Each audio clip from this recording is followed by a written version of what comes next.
tayo. Mag-start na rin tayo. And so, napansin nyo, hindi ako yung tutor niya talaga. Si Kuya Royce. Dapat. Kaso, meron daw issue kay Royce kailangan niya, na kailangan niya ata ng maaga bukas. So, ibinigay niya na lang sa akin yung session. Tas ako na lang din niya magtuturo. So, ayun. Ang ituturo ko lang ulit sa inyo is yung itinuro ko last batch nung Monday. Tapos, yeah.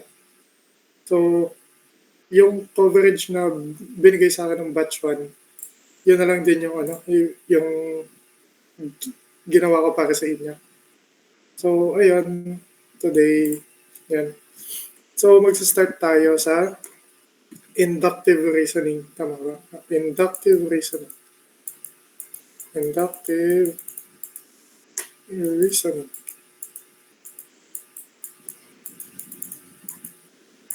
So, una, ano nga ba ang inductive reasoning?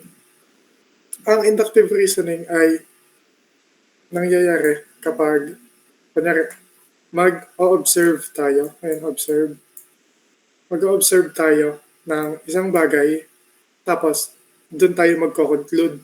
Like, kung ano yung na-observe natin, tapos maglalagay tayo ng parang conclusion kung ano yung napansin natin para makuha natin yung sagot. Kunyari ito.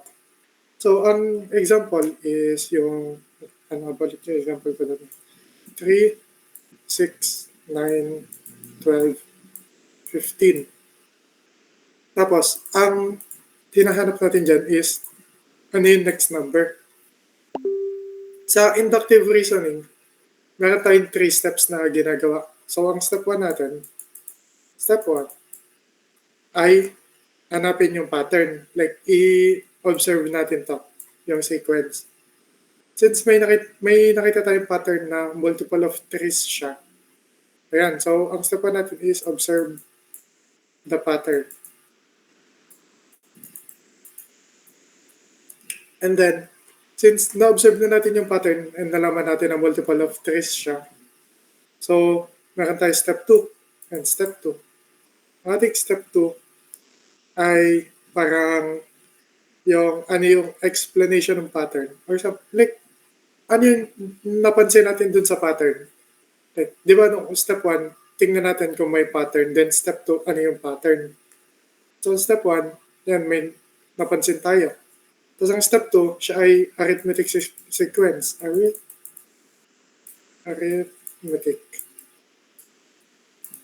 Siya ay arithmetic sequence na may plus 3. So ayan.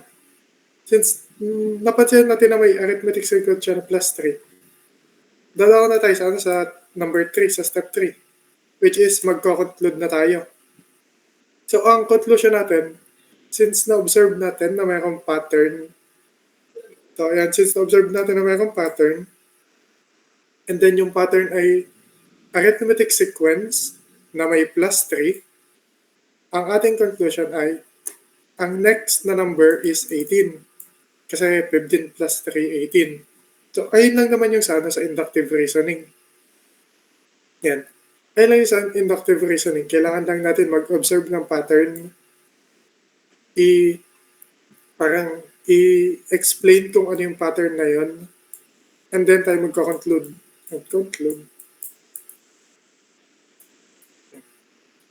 Yan. Then tayo magko-conclude na after that.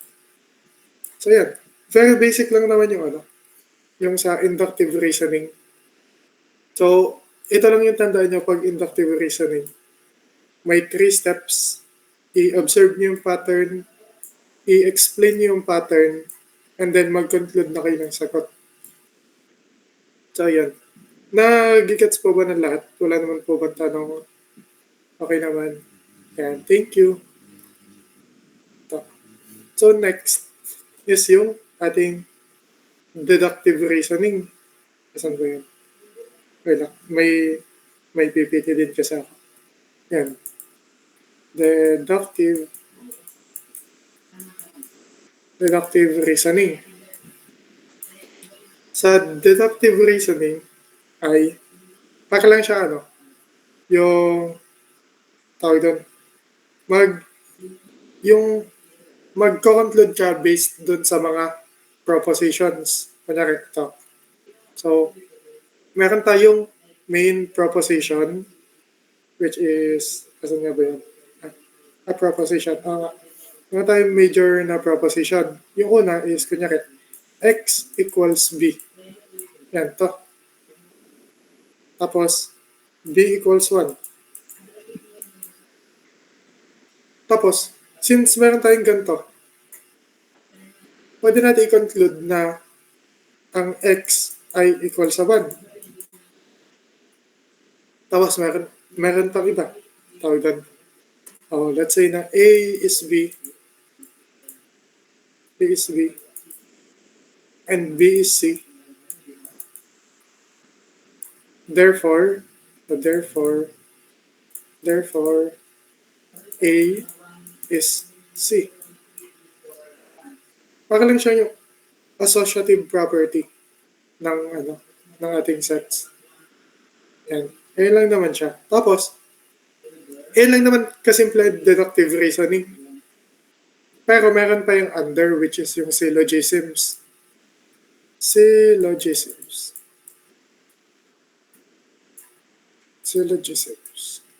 Yan. Ang syllogism ay under lang ng deductive reasoning. So, ano nga ba yung syllogism?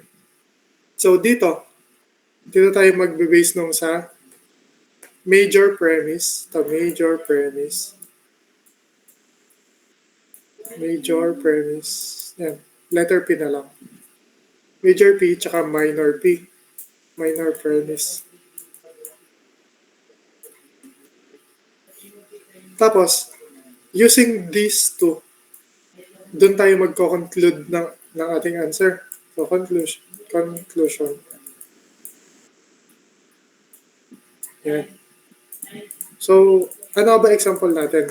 So, let's say na, itatype ko na lang para hindi mahirap. Let's say na, all muscles are made out of living tissue. Yan. Ayan natin major premise. Tapos, meron tayong minor premise na all humans have muscles. Yan.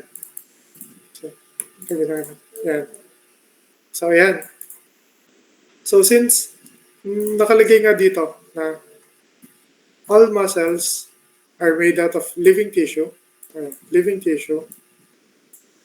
and then lahat ng humans ay may muscles, kaya natin i-conclude na ang humans ay gawa sa living tissue. Kasi meron silang muscles. So, ang humans ay gawa sa living tissue. Ayan, ang ating conclusion ay ang ating conclusion ay all humans are made out of living tissue. Ayan. Ayan ang ating syllogisms. So, parang, explain ko ulit. So, para mapunta tayo dun sa conclusion natin, parang pagsasamahin natin itong dalawang to. So, let's say ito ay yung muscles ay A. And then, yung living tissues, are made out of living tissues ay B. Let's say yun ay B. Tapos ang humans natin ay C. Yan. So, ang ginagawa kasi dyan is, di ba, ang ating pinaka hierarchy ay ang muscle ay under ng living tissue. Na ang muscles ay gawa lang sa living tissue. So, parang meron silang direct connection sa isa't isa. And then, yung humans naman to, which is letter C, ay may muscle. Yan. So, kung kung gagawin natin yan na ganito, yan, gagawin natin parang hierarchy. Kaya din natin i-conclude na yung C ay under din ng B. Yan, ganun. Kasi yung A ay under naman ng B. So, yan. Ayun lang naman siya. Like, parang maglagay lang kayo ng hierarchy kung alin yung pinaka masusunod kapag may syllogisms. Tapos, meron tayong type of syllogisms, which is categorical. Ito. Categorical. Tsaka, ano tawag doon? Conditional. Conditional.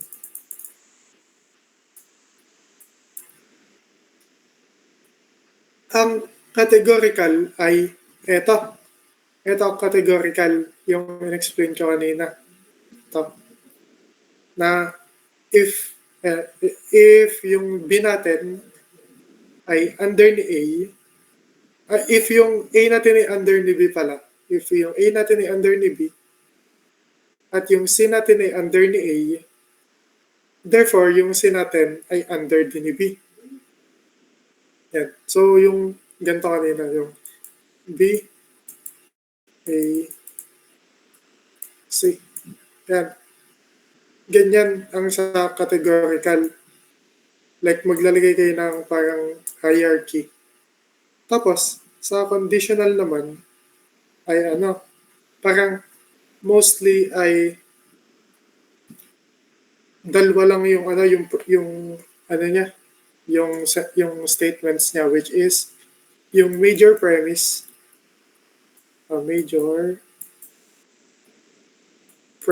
tsaka conclusion lang. Yan. Dalawa lang siya, major premise tsaka conclusion. So, paano nga ba yung dito? So, paano nga ba siya? Ang conditional ay ganito. Yan. Sulat ko na lang ulit sa text. Para mas madali. Yan. If meron tayong statement na if Ernesto wants to go to Tagaytay, then he must drive a car. Yan. Meron tayong statement na ganito. Ito na sa taas. Lipat mo na natin. Yan. Ito. If Ernesto wants to go to Tagaytay, then he must drive a car. Tapos, ang ating premise ay pupunta si Ernesto sa Tagaytay. Go to Tagaytay.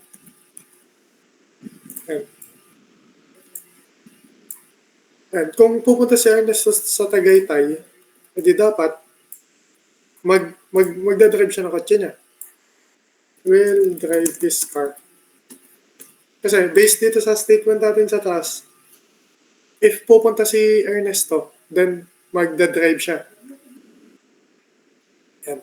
So, lagi lang natin tignan is yung unang statement. If meron tayong ganito unang statement, like, isipin niyo lang kung ano yung parang pinakamasusunod. So, kung ano yung condition, parang ano yung if. Yun yung major premise. Tas, yung parang result ay ito. Pero, ano naman yun, based sa tanong ni sir. Kung, kunyari, ang hinahanap ay Ernesto will drive his car. Kunyari ito, Ernesto will drive his car.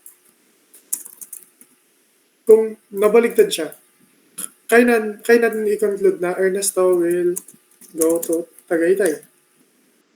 Yan. So, ayun yung conditional. Tapos, meron pa palang isa. Disjunctive. So, disjunctive.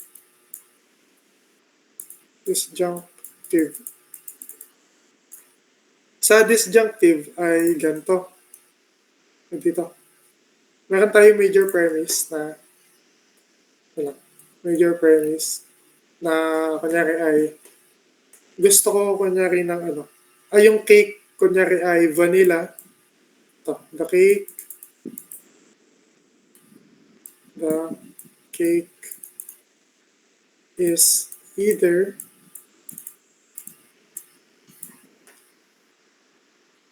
chocolate or vanilla. Ang disjunctive ay parang may pagpipilian. So, yun nga, parang may pagpipilian siya. Tapos, ito ating major premise. Sa ating minor ay, kunyari, hindi siya chocolate, not chocolate. Ang ating minor premise ay hindi siya chocolate. So, ang conclusion natin, yung cake ay vanilla. Kasi, hindi nga siya chocolate. So, ika-cancel out na natin yung chocolate. So, the cake is vanilla.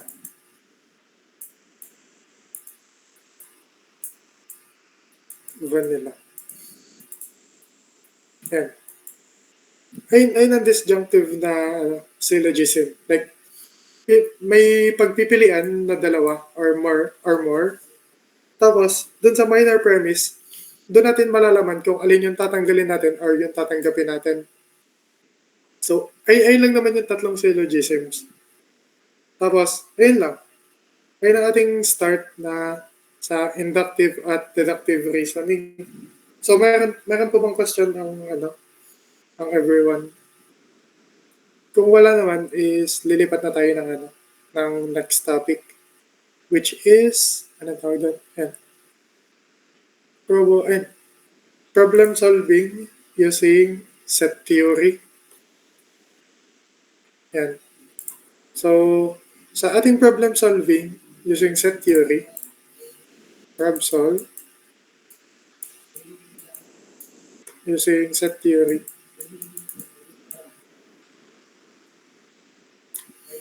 Para sa akin, madali lang siya. Madali lang ang problem solving using set theory. Kasi kung gets nyo na naman yung set theory, like, madali na lang din siyang intindihin.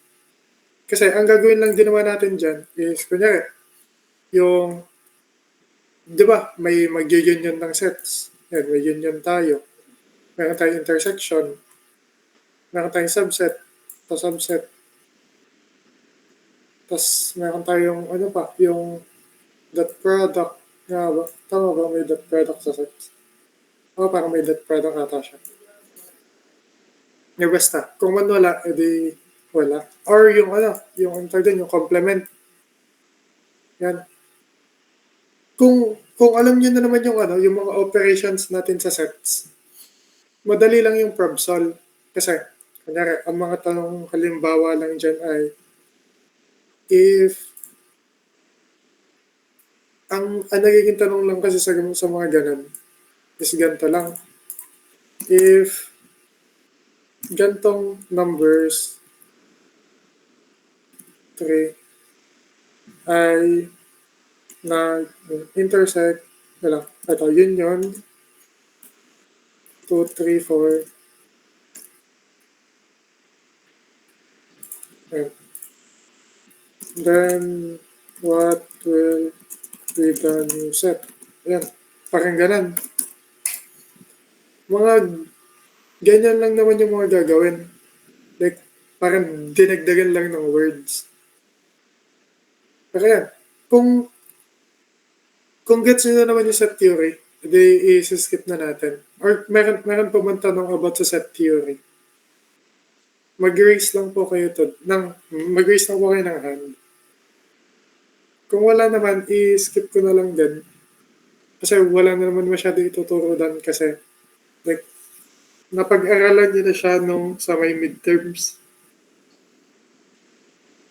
Sorry guys, medyo sinisipon lang ako. Yan. So next natin is yung Polias step. Ang Polias step ay tandaan niyo lang ang sa Polias ay ganito. Polias step. Ay bakit lumit? polya, polyas, step 2, step yung problem solving. Ang polya step lang ay yung 4 steps. Meron tayo 4 steps. Which is, una is to understand the problem and the problem.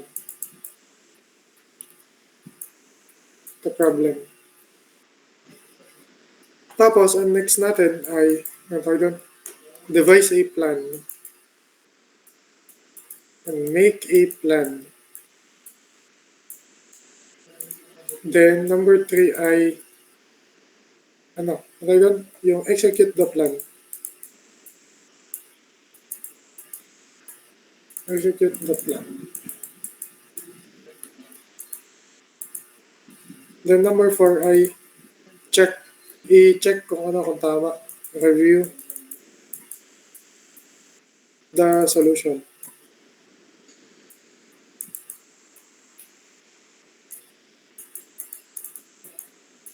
Yan. Ang polya step, yung 4 steps ng polyas ay kung anong gagawin nyo para yung gagawin nyo kapag magsasagot kayo ng problem solving questions. So, ang first step is to understand the problem. Ang ginagawa dyan is, kunyari, ang first step natin, di ba ginagawa kapag may problem solving? Isulat natin yung given. Mga given, tsaka yung hinahanap. Tsaka yung hinahanap. Yung question mark lagi. Kunyari, ito, x equals 1. Y equals 2. Say z equals question mark. Ayan. Kunyari, meron tayong ganyan. Ito yung binigay sa atin ng problem. Tapos, since meron binigay sa atin na given, ano yung gagawin natin? So, sa step 2, devise a plan.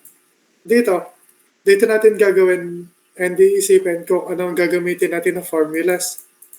Ano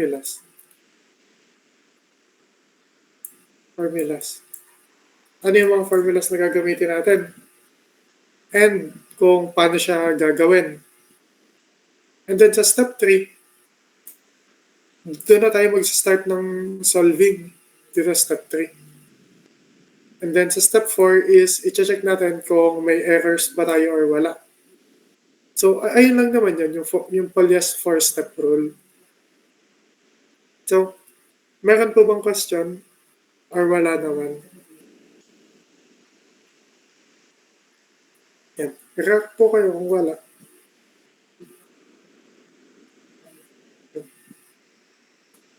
Kung wala naman, yan.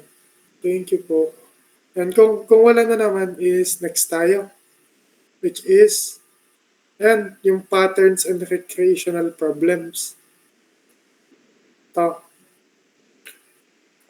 Ano lang din siya. Yung very simple lang din siya. Hindi ko na rin ito masyadong i-discuss ng masinsinan. Kasi parang, lang naman siya. Like, kailangan mo lang na, alamin, lang siya, like, word problems lang siya. So, kunyari, yung patterns. Let's say, kunyari ay, anong tawag dito? Yan, meron isang nakita last time. Yan. So, kunyari, gusto ko mag-jogging ng first week. Sa first week ko, ang time ko pag-jogging ay 10 minutes. Yan. So, kunyari word problem is sasabihin ko na lang kasi susulat ko na lang yung given. So, kunyari, gusto kong pataasin yung duration ng jogging ko. So, the first week ay 10 minutes. Tapos, yung following weeks ay maglalagay ako ng plus 2 minutes. per succeeding week. So, ang ating first week ay 10, ating second week ay 12, ating third week ay 14. So, gamit yan, ano ang ating pang 6th week? So, 6th week. Anong lalabas natin for sa 6th week?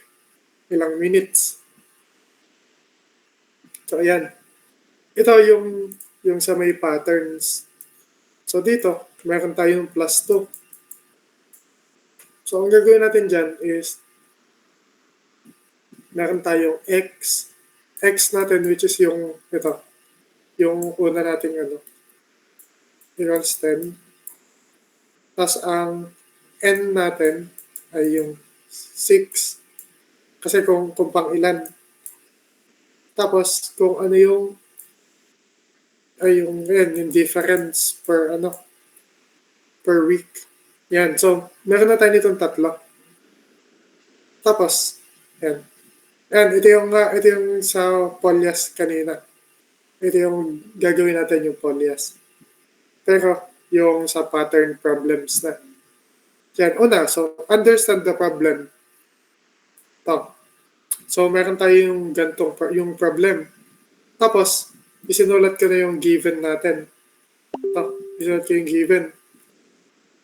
Tapos, step 2, yan, devise a plan. So, ano ba yung gagamitin natin formula dito? So, ang gagamitin natin formula ay yung nth week x n I yung x plus n minus 1 plus d n minus 1. Yan. So, bakit n minus 1 kung 6th week? Kasi hindi na natin ikakount itong una. Kaya tayo nag-n minus 1. So, ayan. So, substitute lang natin. Ito na yung step 3 plus 2 times 5 equals 20. Yan. 20 minutes. So, sa 6th week tayo ay nagja-jogging na for 20 minutes.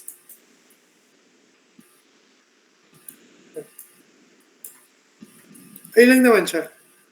Yung sa patterns. Puro ganyan lang yung pattern problems na word problems. Madali lang siya. Alamin nyo lang kung ano yung formula na gagamitin nyo para makuha yung sagot. And kung ano yung mga given. Yan. Tandaan nyo lang yung mga formulas or kahit yung mga simple logic lang. Tapos, ang next natin is yung recreational problems. Kasi meron dito na ang recreational problems kasi ay mostly, mostly logic problems. So, ito, yung dito sa PPT ng sir na binigay sa amin last time. Ito.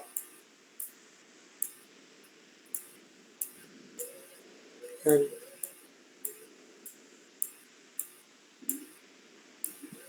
Meron tayong 3x3 na dots. Tapos, using 4 straight lines, paano natin siya pagdidikit-dikitin lahat? Kung 4 lines lang. Kunyari ito, bawal. 1, 2, 3, 4. Bawal kasi kulang to.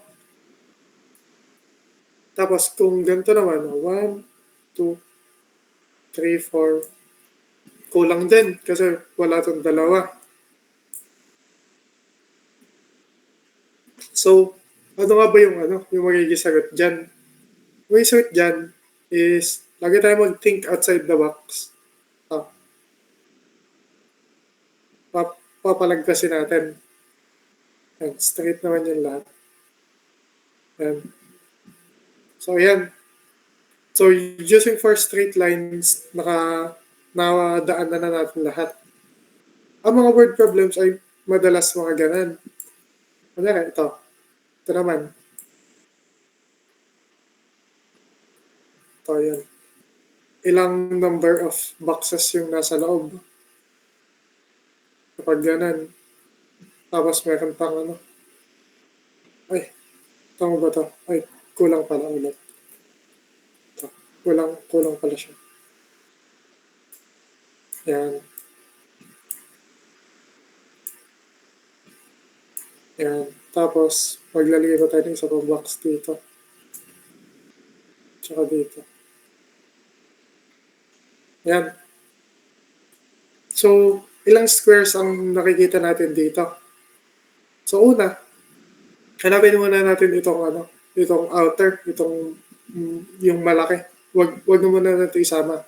So, para makuha natin yung number of squares kapag ganan, is, ang gagawin natin ay, ilang, ilan ba siya na squares? So, 4 by 4. So, ang gagawin natin is 1 squared plus 2 squared plus 3 squared plus 4 squared. Yan. Ito ay para makuha natin kung ilang number of squares. So, yan ay 30. 30. Tapos, ito maliit. 1 squared plus 2 squared ay, ilan na ba ito? 5. 5. Since dalawa yon times 2 natin, 10. Tapos, i-add natin dito. So, magiging 40. So, 40 squares yung nandito. Tapos, ito, hindi pa ako makaget over dito last time. Kasi, pinabilang kami ng number of line segments.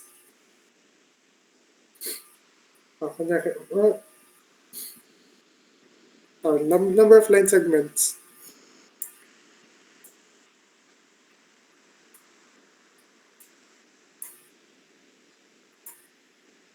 Yan.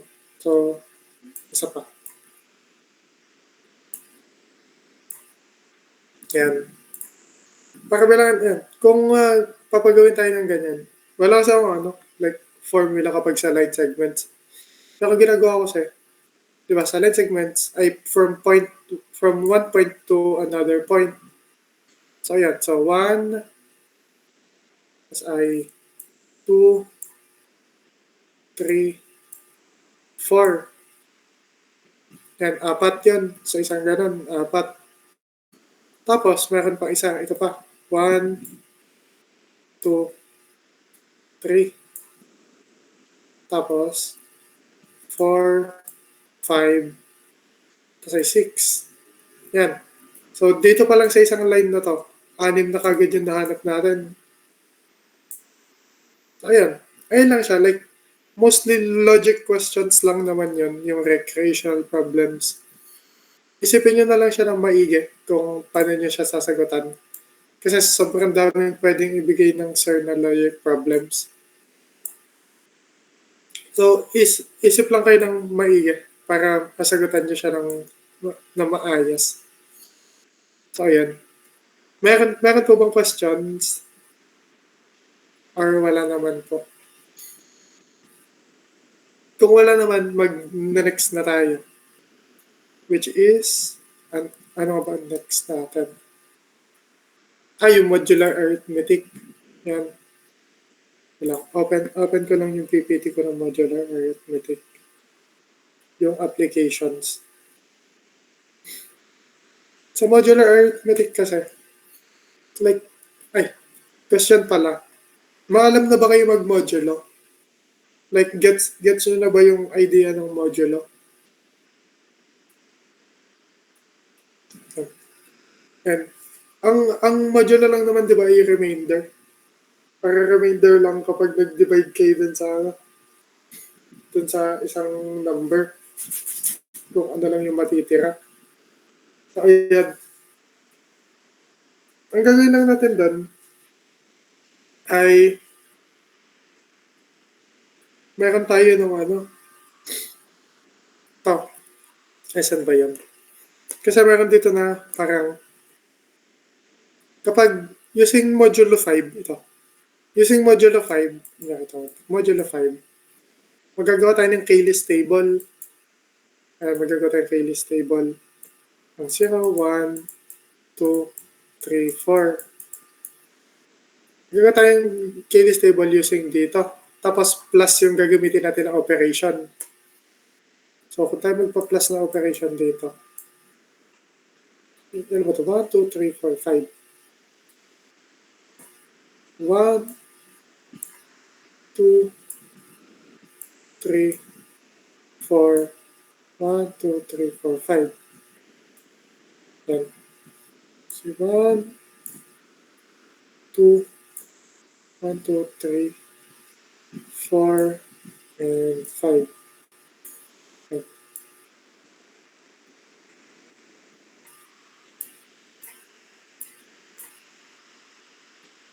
Yan.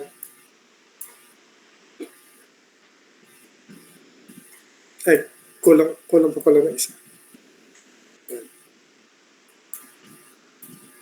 So, magagawa tayo ng k-list table ng 1, 2, 3, 4, 5.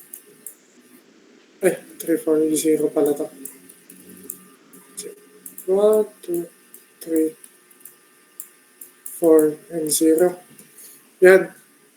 So, kung magmo-modulo 5 tayo, 1 plus 1 modulo 5 ay 2. Yan. So, ano lang naman siya, like, parang i-complete lang natin itong buong to using addition dito sa dalawang numbers. Then, ano na? Then, ayun na yan. So, 3, 4, 0, 1. Basta 1 na to lahat. To 0.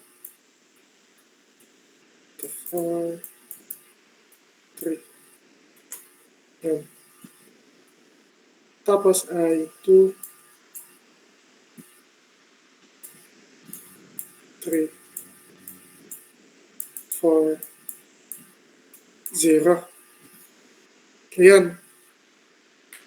So I think ang ipapagawa lang naman ata sa inyo ng sir sa application ng modulo ay either itong k-list table ito or yung pinagawa sa amin last time sa exam, which is merong pinagawa ang sir na yung parang yung mag-alpha mag-encryption at decryption. O yan, ganito. So, anong pangalan nun? Kunyari ay meron tayong table ng alphabets. Ito, alphabet table natin to. Tapos, each letter ng alphabet ay may corresponding na number. Ang Z natin ay 26. Yan. Ang Z natin ay 26.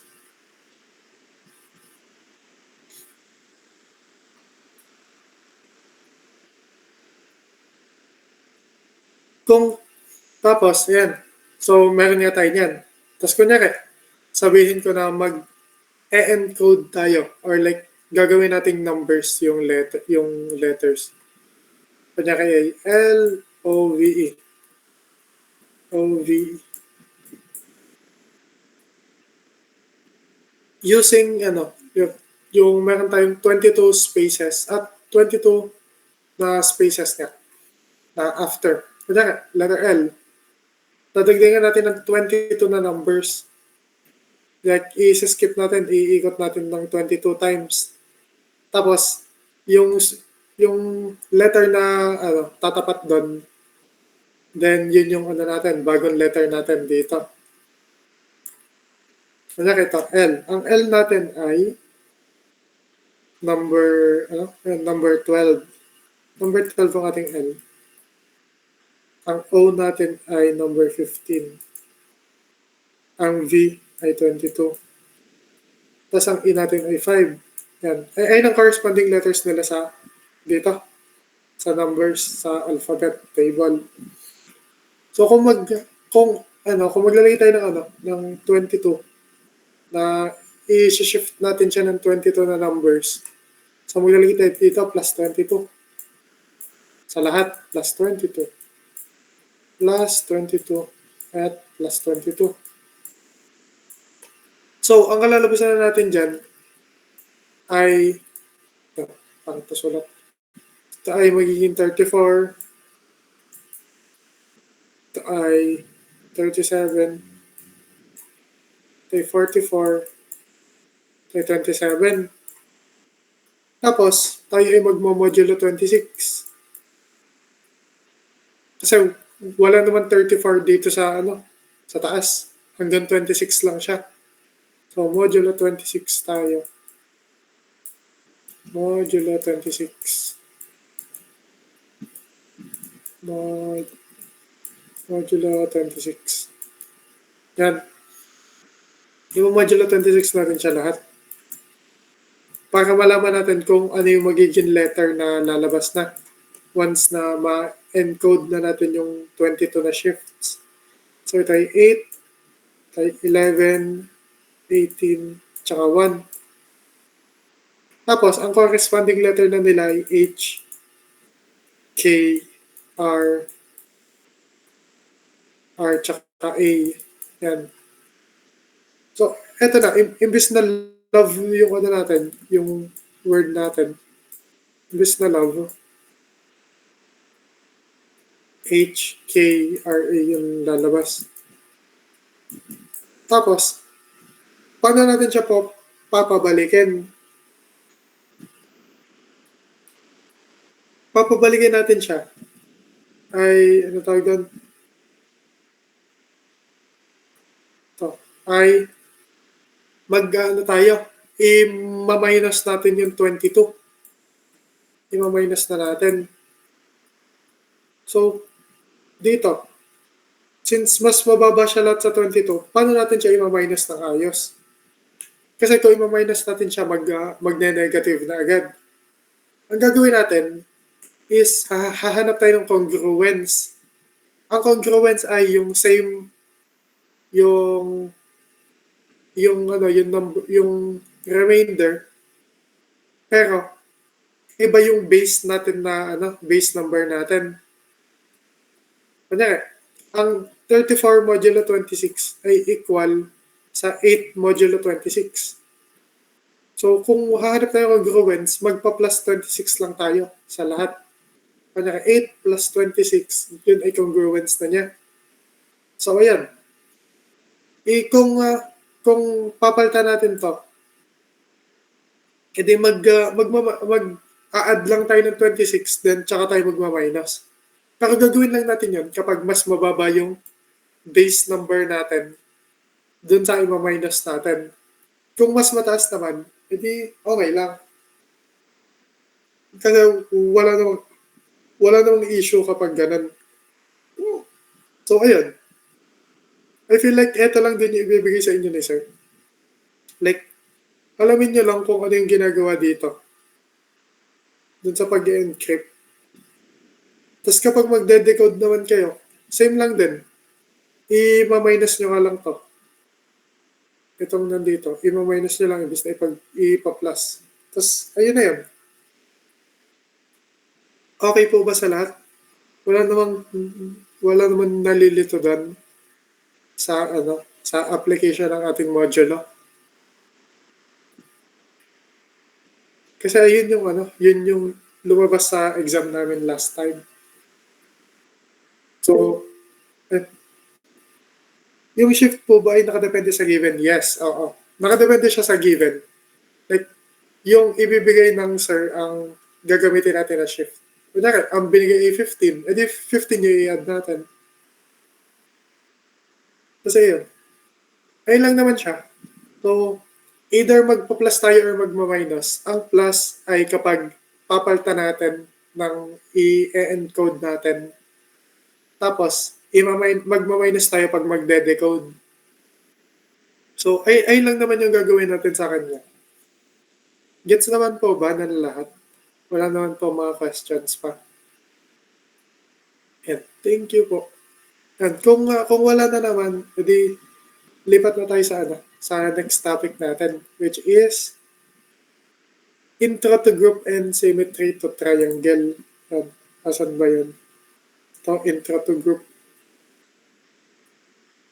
ito yung medyo nakakalito. Ito, medyo nakakalito to. Hindi, pero medyo madali lang naman siya. Nakakalito lang siya. Kasi, ito, explain ko na lang din dito. Ito, gagamitin natin to ano. Gagamitin natin siya. Dupe natin. Lipat natin dito sa baba. And, sa ano kasi, sa groups, meron tayong hinahanap, which is, yung ano ba, yung element ba, or something, asan ba yan? Yan, yung element ba na nandito sa loob? Ito. Ito. Yan. Kasi ang sa groups kasi ay, kunyari ito sa modulo nga, ito. Kung meron tayong given na elements, na ito, tapos gumamit tayo ng operation, yan. Tapos yung sa modulo 5 nga, kung yung kalalabasan is, which is ito, yan, itong lahat, kung ang kalalabasan ba niya ay nandito din sa loob. Nagagets po ba? Or medyo nakakalito siya?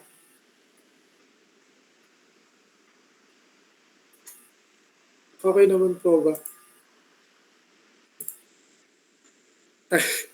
Sige, wait lang. Medyo papasimplayin pa natin. Yan.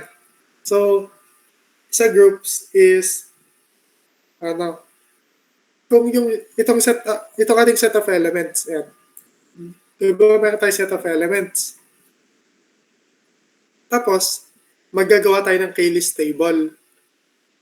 Ito nga yung k-list table natin kanina na pinag-plus natin. Ito, tsaka ito. Para makakuha tayo ng outcome dito.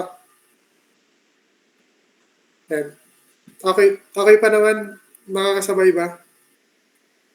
Nakakasabay pa naman. Okay ba? Yan. So, di ba meron tayo set of elements? Then, may operation, then yung k-list table natin. So, kanya, 1 plus 1 ay 2. 1 plus 1 ay 2, tapos yan ay magiging 2 modulo 5. 2 modulo 5. Yan. Yan yung ganan. Tapos ang equal naman yan din ay 2. So, ayun yung lalabas dito. Tapos, same lang din siya dito sa iba. Oh. Yan. Same lang din naman siya dito sa iba. Same lang din siya. Kunya, ito. 1 plus 2. Jadi 3 modulo 3 modulo 5. Okay, 3. Tapos so on and so forth. Hanggang sa makompleto natin to lahat. Tapos, para malaman natin kung siya ba ay group, if yung results ba natin, if yung results ba natin na nandito, lahat ba yun ay nasa set of elements natin? Kung oo, then okay na siya. Check na siya sa ating like parang checklist kung group ba siya or hindi. So kung lahat ba ng sagot ay andito sa elements, then check na ang ating 1. Check na. Tapos, meron pa tayong ibang hinahanap. Pero, yung pangalawa naman kasi ay almost always tama, which is A, kung yun bang A plus B, A plus B plus C modulo N ay equal sa A plus C nga ba to? And A plus B plus C. modulo n.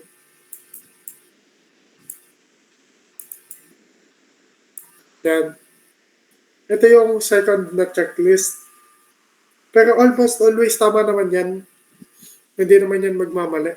Once na tumama tayo dito, once na andito siya lahat, almost always ay tama na rin itong pangalawa. Tapos, halos lahat naman ay ano na, tama na. Once na may tumaman isa or dalawa. So parang hindi nyo na kailangang tignan yung iba pang checklist. Pero ano na lang din, medyo sauluhin nyo na lang din kung ano yung apat. Apat kasi yun. Kasi sasauluhin nyo lang kung ano yung hinahanap niya. Pero okay na naman dun sa may K-list table. Wala namang nalilito. Tsaka dun sa unang checklist natin, na dapat na lahat yung sagot ay nandun sa ating set of elements. Okay naman po ba? Yan. Thank you, Carl. And Mary. Wow. Thank you po, everyone. Kasi yan. So, ay lang naman yung ano natin. Sa, anong pangalan nun? Yung sa group. Tapos, yung next natin is yung symmetry sa triangle. Triangle symmetry. Ang triangle symmetry ay medyo madali lang din. Ito, ganito siya. Yan. So, kung meron tayo 1, 2, 3. Tapos, kung i-flip natin siya pag ganun, iikot natin siya pag ganun, edi lilipat na dito yung 1, tapos dito na yung 2, dito yung 3. Tapos same ulit. 1, 2, 3. Yan. Ayun lang naman siya.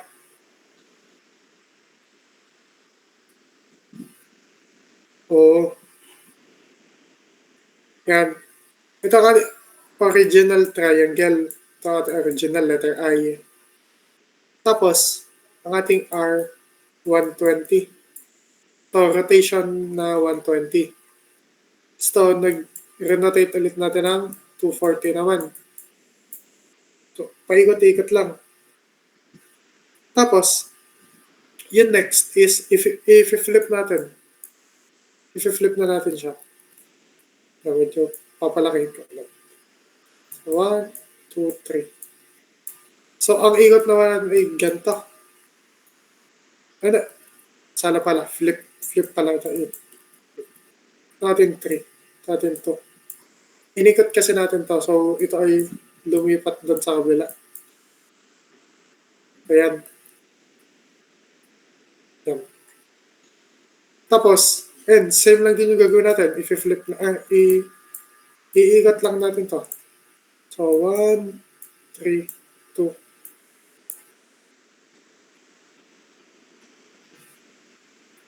Tapos ay 1, 3, 2. Yan. Ayun lang naman siya. Tapos ito ay F. Ito ay RF. Ito ay R2F. Yan. Ayun lang naman yung sa symmetry of triangle. Like, papaikot-ikotin mo lang. Papaikot-ikotin lang natin yan. Tapos, ang tawag doon.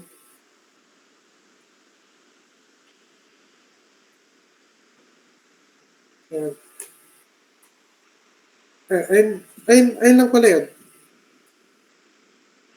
Papaikot-ikotin lang natin.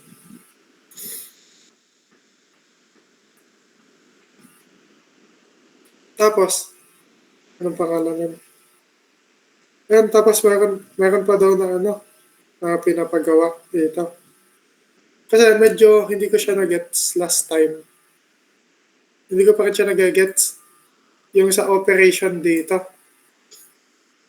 Pero next time ko na lang siya i-discuss. Kahit sa GC na lang. para sa lahat.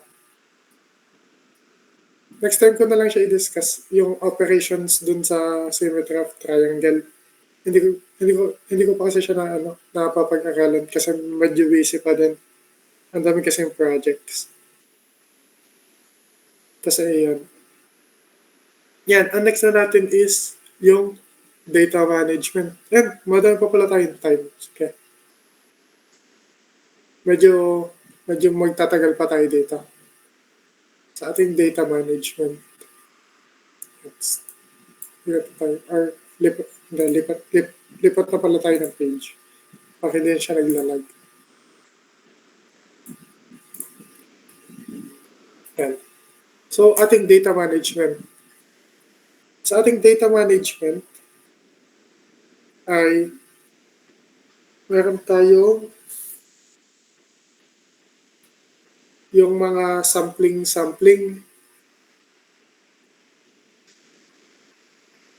Pero, ano lang naman yan, medyo sa uluhin lang naman yan. So, hindi ko na siya masyado i-discuss sa inyo. Ang i-discuss ko sa inyo ay yung sa mga measures, yung measures of central tendency, measure of variance, measure of yan. Sa ating measure of central tendency, meron tayong mean, or yung x-bar. Tapos, yan, median, ang ating x, yung may curly. Yan. Tapos ang ating mode ay x hat and x hat nga. Mode natin ay x hat and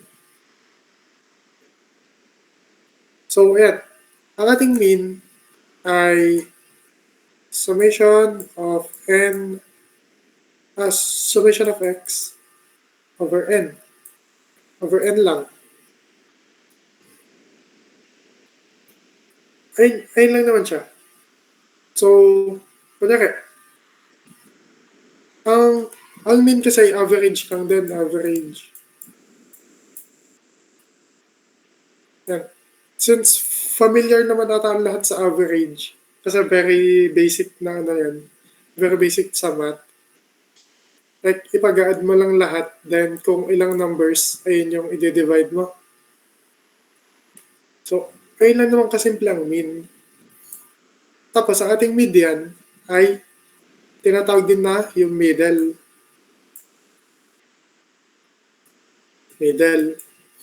Meron tayong listahan ng numbers. Kaya 1, 2, 3, 4, 5.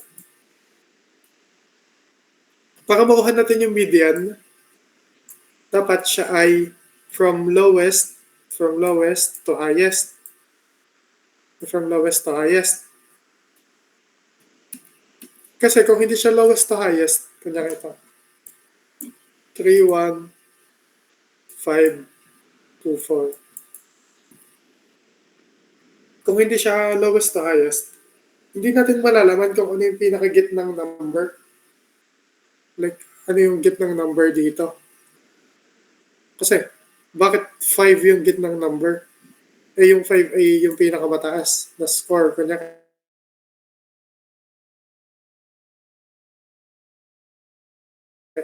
bakit ayun yung pinakagitna natin? So, magmamali siya. So, dapat ang ating median ay from lowest to highest. Yan, from lowest to highest tayo. Tapos, bibilang natin kung ilan siya. 3, 4, 5. Ito, 5 numbers. Para makuha natin ang median, ay lagi tayong diba, yung n plus 1 over 2. Lagi tayo mag-n plus 1 over 2. So, bakit? Bakit tayo mag-n plus 1 over 2? Kasi, ang ginagawa sa median is hinahanap yung pinakagitna, di ba? So, bakit tayo may n plus 1? Kasi, kapag odd number siya, di ba, odd number kanya 5 over 2.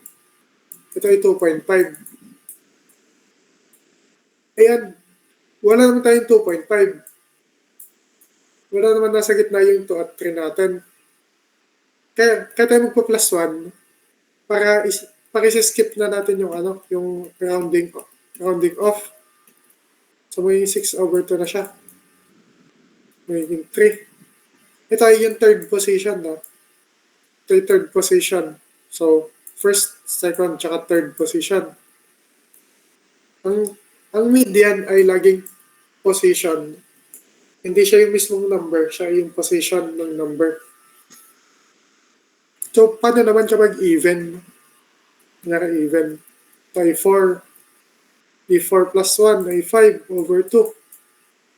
Pag kasi even ay ito. Pag even ay ganyan. So, anong natin? Anong median natin? Andito. So, hindi natin alam. Kaya kaya siya may ganan. Kasi, either, ang kinukuha ni sir ay either yung gitna, either yung pagitan nitong dalawa, which is 2 plus 3 ay yung yung average ng dalawa, which is 2.5. Or, i-round up mo na siya dito. Dun sa next number. Para hindi ka na mahirapan. Tapos, ayun lang naman siya. Kaya lagi tayo may n plus 1. Either mag-round up tayo or as is na yung number. Tapos, ang ating mode ay kung alin yung pinakamadami. Yan, kaya ganan. So, meron tayong mode na 1 kasi siya yung pinakamadaming lumabas. Tapos, ang tanong sa akin last time, paano kung ganito? Same sila, yung 1 tsaka yung 2. Kung same sila, edi ang mode natin ay dalawa din, 1 at 2. At tinatawag yun na multimodal. So,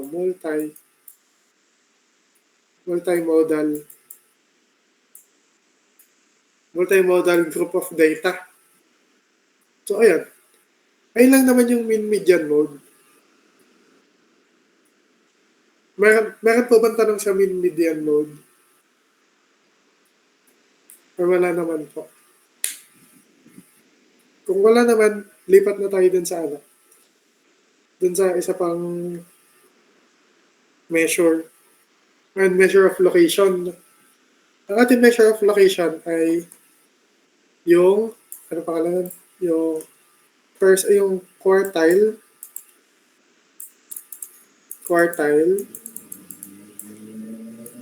decile,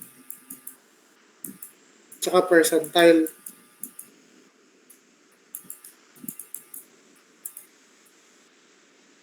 Yan. So, meron tayong tatlo, yung decile, percentile, tsaka quartile. Ang percentile ay denoted as P1 to 100, which is yung percents. Yan, kung pang ilan. Ang decile natin ay D1 to 10. Ang quartile natin ay 1 to 4 naman. Yan, 1 to 4 lang siya. Tapos, ano ba ibig sabihin ng mga yan? Ang quartile, di ba, as quarter ay 4. Pinahati sa 4. Ang ating Q1 ay ito, which is yung 25%. Ang Q2 ay 50. Ang Q3 ay 75. Tapos ang Q4 ay 100. Yan.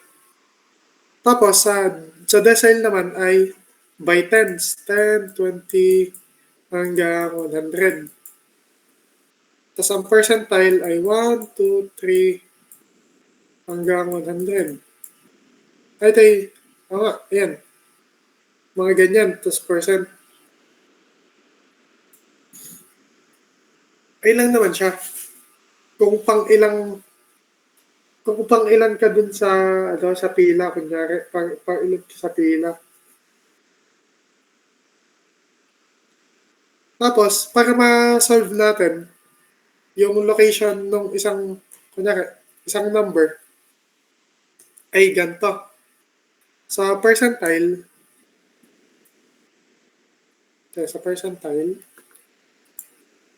ay meron tayo, kunyari, ang hinahanap natin ay pang 25th percentile. So, 25th percentile. So, 25th percentile, ay ito pala, 25. Sulit nandito, 25. 25. Yan, 25th percentile sa N. Ang N natin ay yung number of, yung bilang ng ating numbers. Tapos, yun na yung position natin.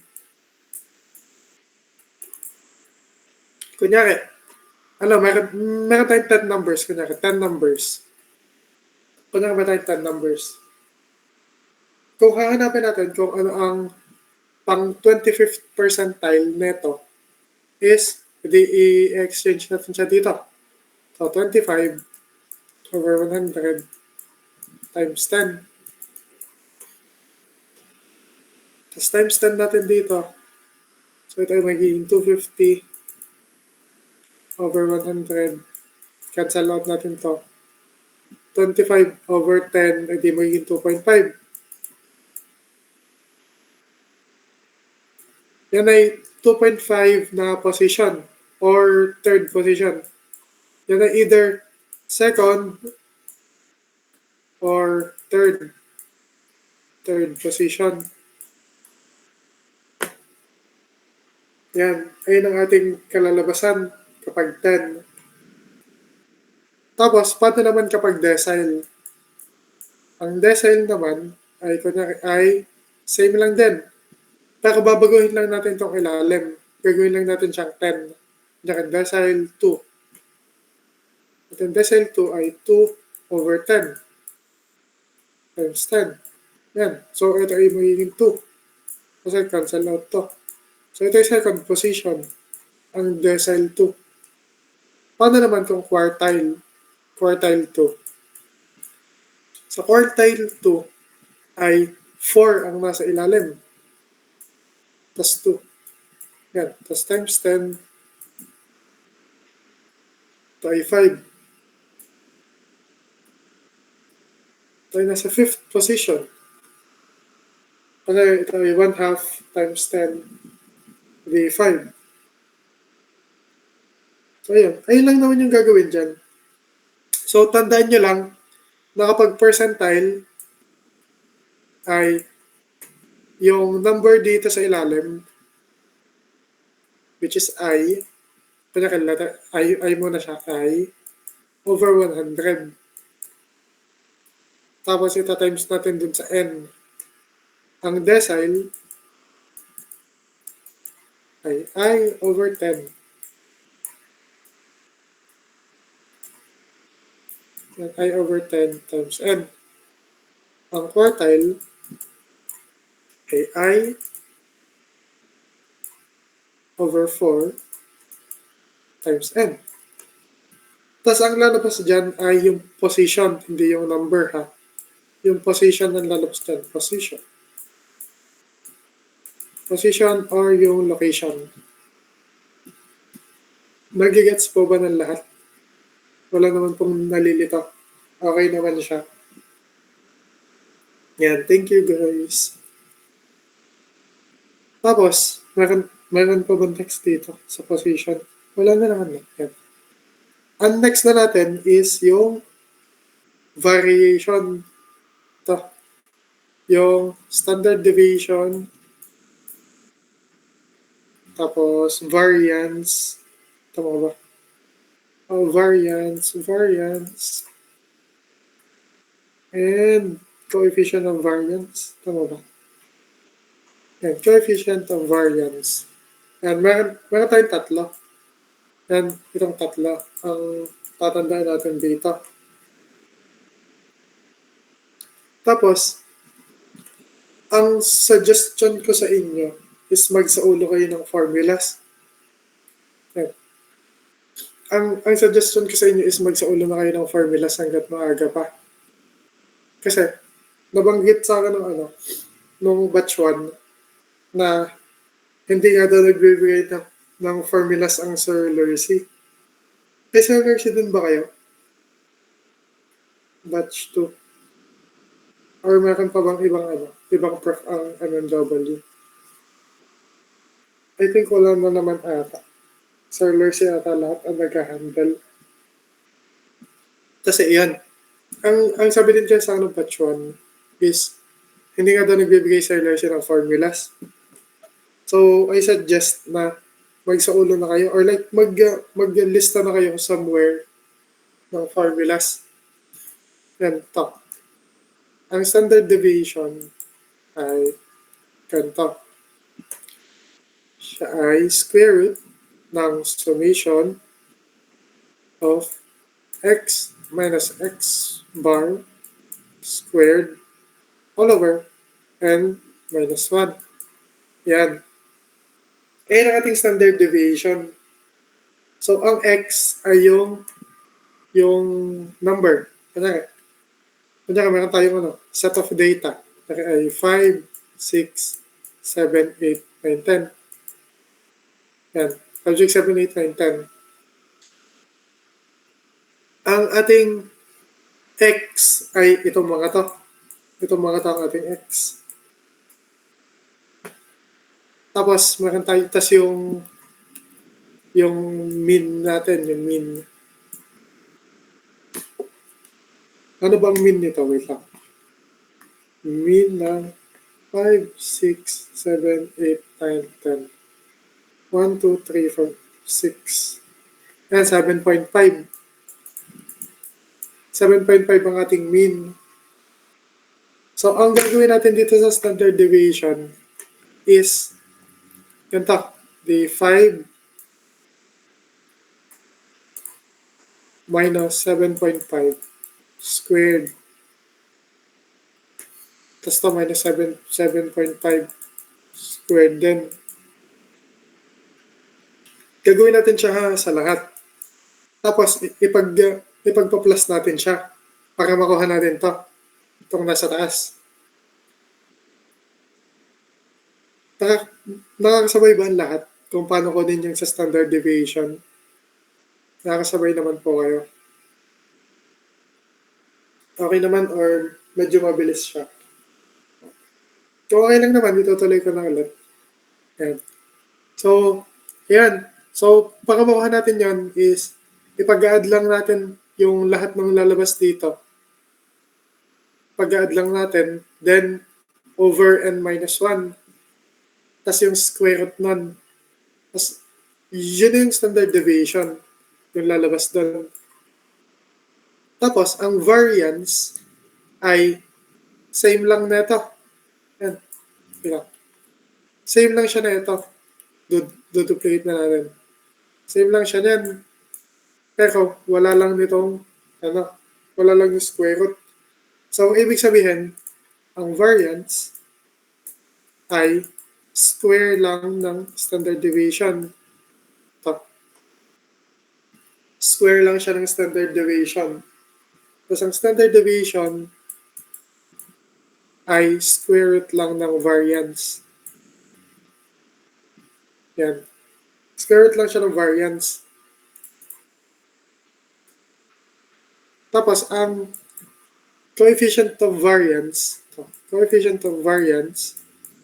ay, wait, nakalimutan ko. Ito ay standard deviation over mean. Yan ba? Ito, standard deviation over mean. Standard deviation over mean. The standard deviation over mean times 100%. Yan. Since nakuha na naman natin to, itong standard deviation, kung sakali, nakuha na naman natin, yun lang din yung gagamitin natin sa iba. So parang isa lang yung kukunin natin. Almost isa lang yung kukunin natin dito, which is yung standard deviation.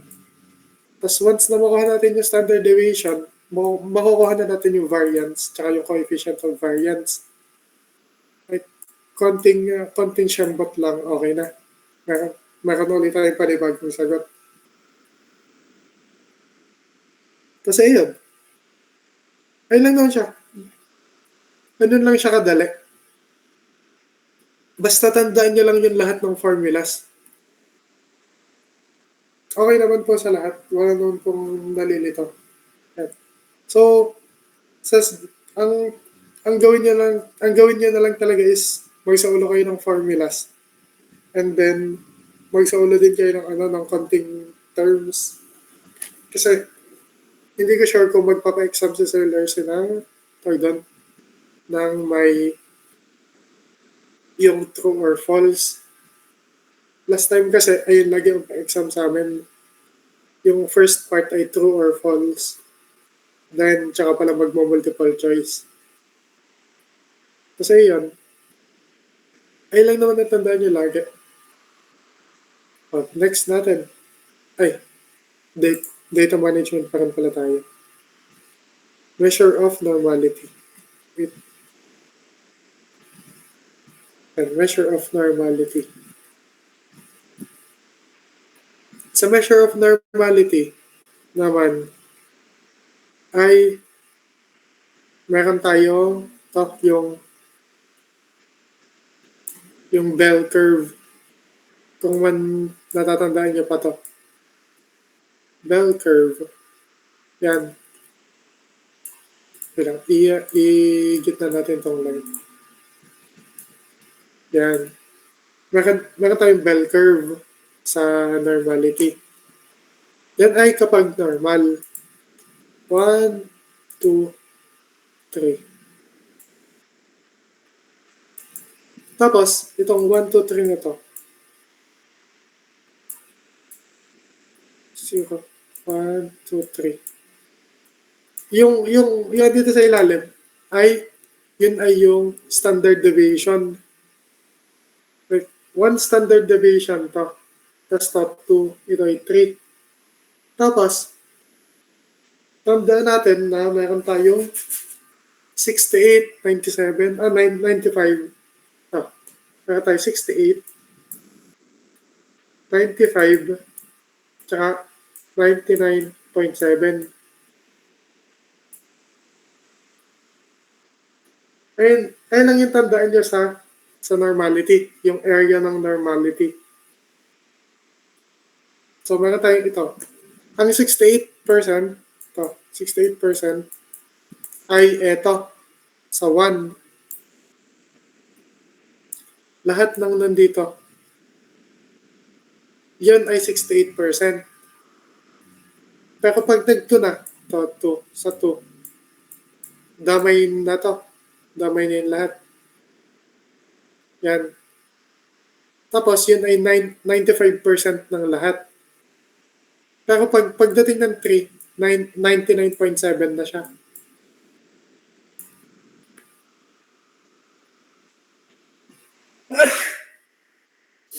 Ayan. Sorry po. Kasi yan. Tapos I think hindi naman ito masyadong na-discuss ata sa inyo ng sir. Na-discuss ba ito ng sir sa inyo? Yung may Z-table? Ay, okay, sige. Kung hindi naman siya, na-discuss ko na Candy. Sige. Ay, kung man hindi siya na-discuss sa iba, and patapos na ata yung week, o nga, since patapos na ata yung week, tapos hindi siya na-discuss sa iba, I feel like hindi siya included na sa exam. So, ayan. So, ang tandaan nyo na lang dito sa normality is etong tatlong numbers na to. 68, 95, tsaka 99.7. Yan. Ito lang tatlo yung tandaan nyo dyan. Kung man hindi siya na-discuss. Okay ba sa lahat? Okay ba? Yun na lang yung tandaan nyo dun sa, sa nandun. Para, since, o nga kasi ang dami din kasi dito. Ang dami din kasi nung sa normality. I feel like kung kahit man mag-start si Sir bukas, kung man may session kayo bukas, hindi rin siya matatapos. Yan, dito na tayo magtatagal sa ating logic, sa ating elementary logic. Yan. So, ano ba ang nasa logic? So, sa logic is, meron tayong prepositions. Tama ba? Prepositions yung tawag. Propositions and propositions.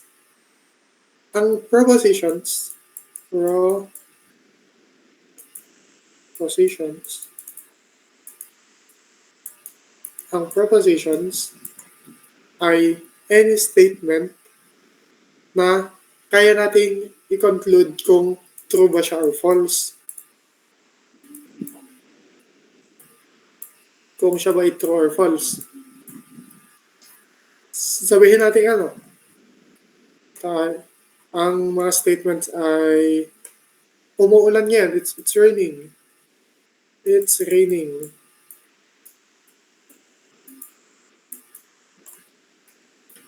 Tama man siya or mali, siya ay proposition. Kasi kaya nating i-conclude kung umuulan ba talaga or hindi. Tapos, ay ang tanong, paano naman kapag yung x plus 1 equals 2? Paano naman kung ganito? Almost anything na merong like variable, may variable, lahat ng ganun ay hindi proposition. Unless merong value yung variable natin nakasama. Kung yan ay ganito, itong isang buong ganito, siya ay proposition. Pero kung wala siya nito, ito nasa baba, kung wala siya nun, hindi na siya proposition. Kasi hindi natin alam kung tama ba siya or mali. Kasi hindi natin alam kung ano value ng x. So, hindi tayo para mag-guess kung ano yung value ng x. Dapat, kaya natin i-conclude agad kung tama ba siya or mali. So, yung mga ganito, yung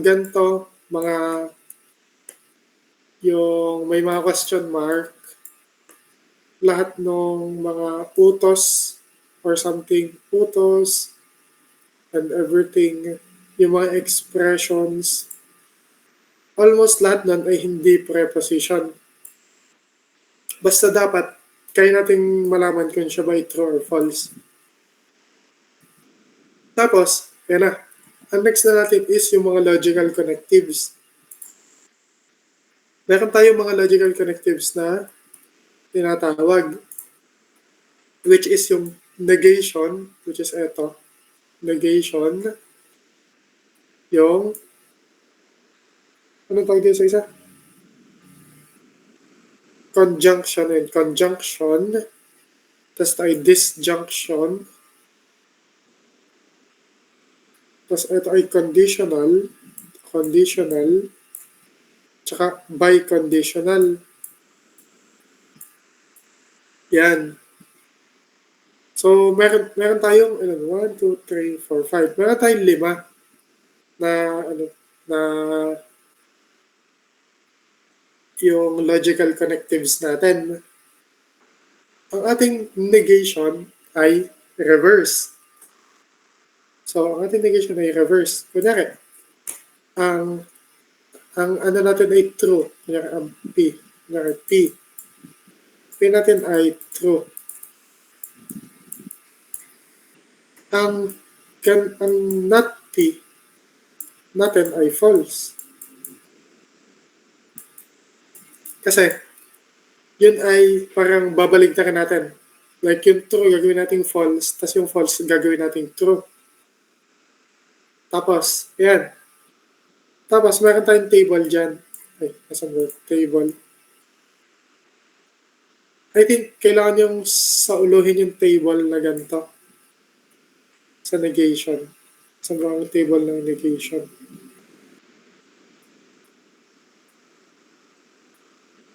Kasi may mga tables. Ito. Ayan to. Ito ating negation. Ito ating negation table. If ang P natin ay ito, tas not P. If ang P natin ay true, siya ay magiging false. Tapos ang pag P natin ay false, siya ay magiging true. Yan, ito ang ating negation table. Ganyan. Tapos, paano naman ang ganito? Conjunction.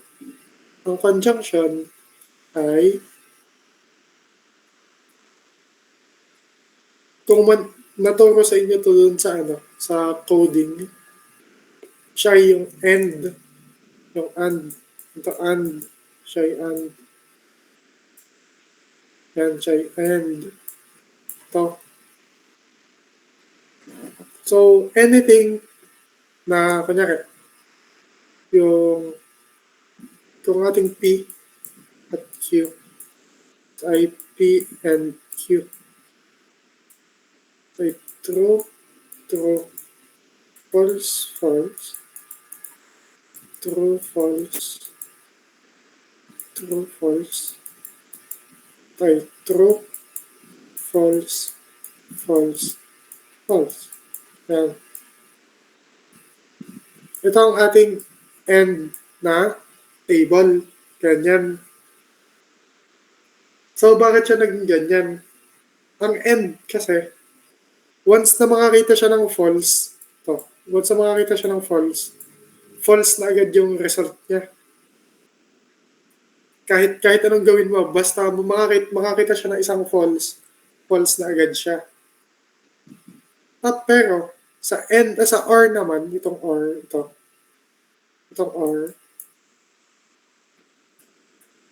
siya ay or.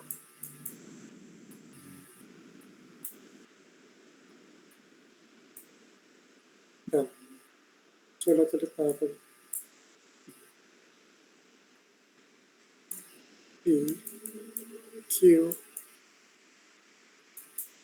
P, or Q. Pag ganan,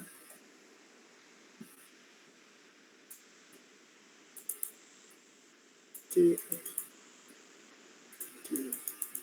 pag ganan, as long as nakakita siya ng true, as long as nakakita siya ng true, siya ay true. Kahit di ano kadaming false, basta may true, siya ay true. True. True. True. False. Yan. Ganyan lang siya.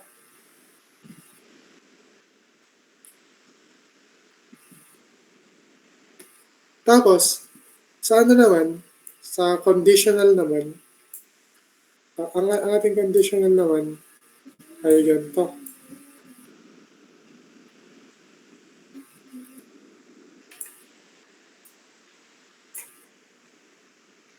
PQ, P then Q. Yan. So, T, F, TF, TF. So, dito naman ay as long as similar yung dalawa nating yung dalawa nating proposition, as long as similar sila, like either true sila parehas or false sila parehas. Kapag true sila parehas, sila ay true. Kapag false sila parehas, sila pa rin ay true. Pero once na magkaiba na sila ay false. Yan. Ay ang conditional. Tama ba? Ay, hindi pa pala. Sala pala ako. Ito pala ay true. Sa biconditional pa rin sinasabi ko kanina. Ito.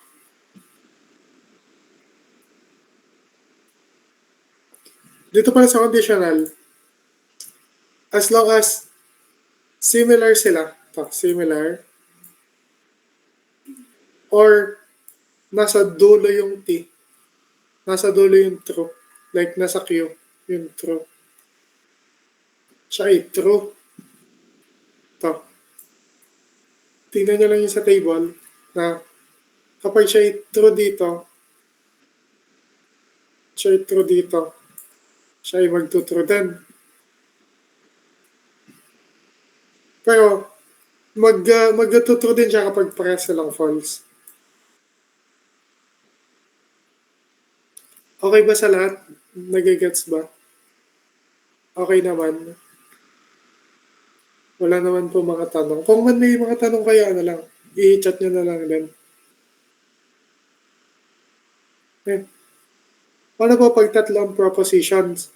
Yan. Since hindi naman tayo, kasi kahit man tatlo yung gawin natin propositions, dalawang dalawang proposition lang yung paggagamitan muna natin lagi ng logical connectives. Kasi bawal naman yung ganito. Hindi naman tayo makapag-logical connectives ng ganito. Kanya, R yung isa pa nating yan. Hindi pwede yan. Dapat, ganito. Kung magiging tatlo man siya, kanya P or Q and R. Yan. Ito kanya yan, yung example. Hahanapin nyo muna yung sagot dito. Hanapin nyo muna kung siya true or false.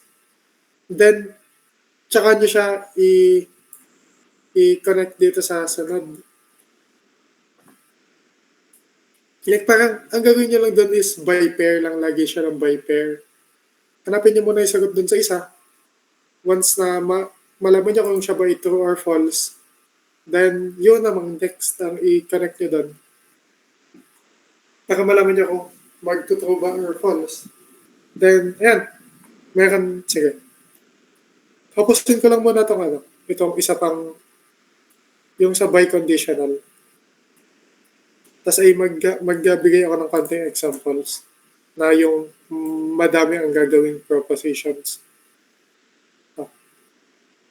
Yan. Sa biconditional naman ay ganito. Ang galing ko talaga mag-drawing, guys. Q, P, and Q. Yan. So, T, F, F, T, F, T, F. Write T, F, F, T. Dito yung sinasabi ko pala kanina na pag same, siya ay true. Tapos pag different, siya ay false. Yan. Yun yung sa biconditional. Tapos, eto, yan. Nasaan ba yung dito? Yung questions dito na madaming gagawin. Ayan, ito. Ito yung problem dun sa PPT na nasa akin. Isulat natin. Sulat natin yung question.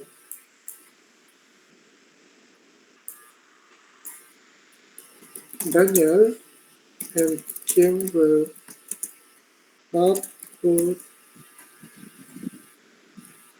will both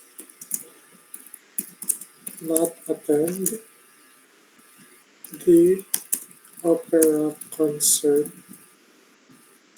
and Taika and Gwen will both not perform the opera concert. Yan. Madami pa naman tayong time. Yan, to. So, ang natin sa kanya is, kunyari, si Daniel natin yung P. Si Daniel ay P natin. Si Kim yung ating Q.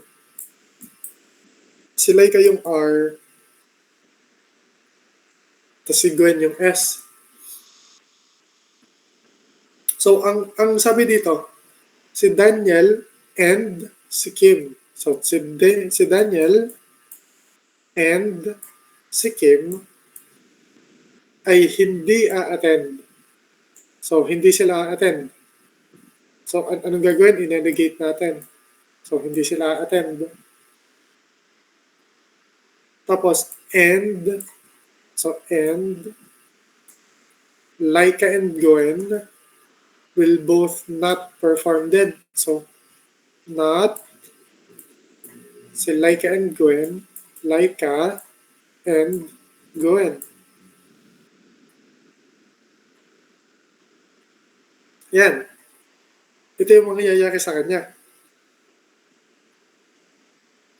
Na, nasusundan niyo ba kung paano yung kung paano yung pagsusulat nung sa PQ kineme. Nasusundan pa naman ng everyone. And kung man may tanong kayo, i-raise nyo lang din ulit. So, ayun. Yan. Ang meron lang naman dito is kung sila ay kung paano lang sila i-convert. Ang pick kasi natin ay si Daniel ay a-attend ng opera. Yan. So, since hindi siya attend, inenegate natin. Si Kim, yung P natin ay siya a-attend din. Tapos since hindi siya ang a-attend, inenegate ulit natin. Tapos, yan. Basta, ayun lang naman yung gagawin doon. Like, mag-base kayo dun sa proposition na ibibigay, yung P, yung sa P, Q, R, S, something. Kanya ito. Ang sabi dito ay si Daniel will attend.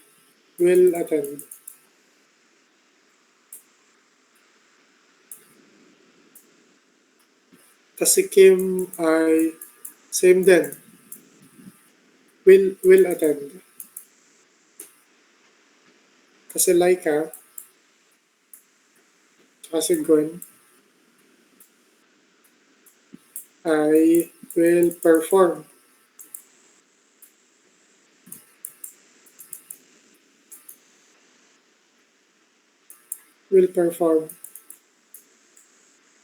Yan. Ito yung sa propositions natin, itong 4. Since ang sabi dito ay hindi sila attend, i-negate. Tapos yan, yung Kim hindi din na-attend, i-negate din natin. So bakit tayo nag-parenthesis? Since parehas naman silang hindi a-attend, ang hassle ko rin kapag gaganon pa. Ang hassle, ang dami isusulat, pwede naman na ganito na lang. Yan. Kasi mag-distribute naman siya doon. So, yun.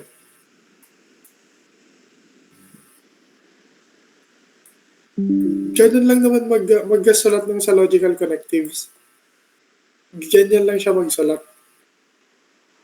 Madali lang siya kapag gets nyo kung paano siya isusulat.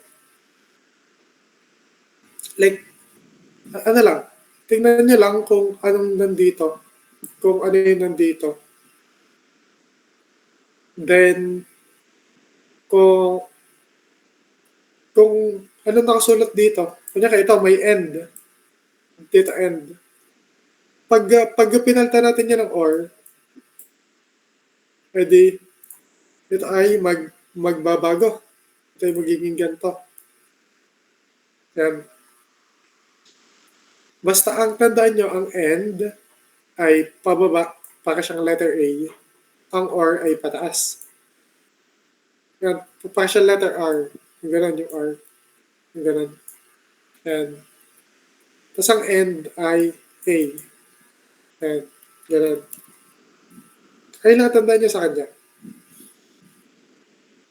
Tapos ayun. I think ayun lang naman yun nandito. Tsaka pala, ito pa. other symbol. Meron pang other symbol which is yung ito, for yung lahat to lahat tsaka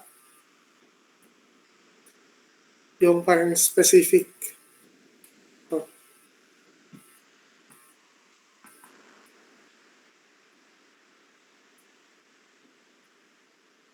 So, yan. Ito ay kunyari, sa lahat ng experiment nyo ay tama yung isang bagay. So, ito yung gagawin natin. Sa lahat ng experiment, tama siya. Tapos dito sa kabila, kahit sobrang daming mali, merong nag-iisang tama. Like, kahit gano'n kadami yung binigay sa atin na mali, kapag nakakita ka ng isang solution na tama yung lumabas, magaganto siya. Parang yung yung counter example pag magbibigay kayo ng ng reasoning. Yung meron kasi tinatawag na counter example pag magpo-proof. So proofs kasi, and mostly ginagamit lang kasi ito kapag proofs. Pag meron kayo to prove. So ito ay for all. Ibig sabihin ito for all. For all. Ito ay for some. Tama ba? For some. To for some.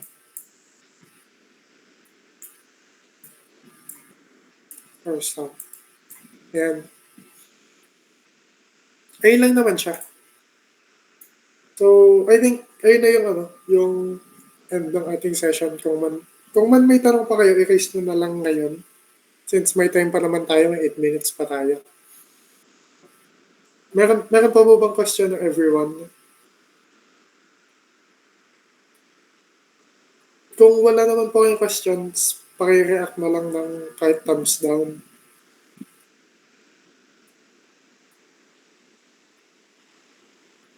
Yan. Yan, thank you po. And since wala nang tanong ang lahat, I think, pwede na natin i-conclude yung session natin today kahit may konti pa tayong time. Yan. I think, kaya na natin i-conclude. So, thank you po everyone sa pakikinig.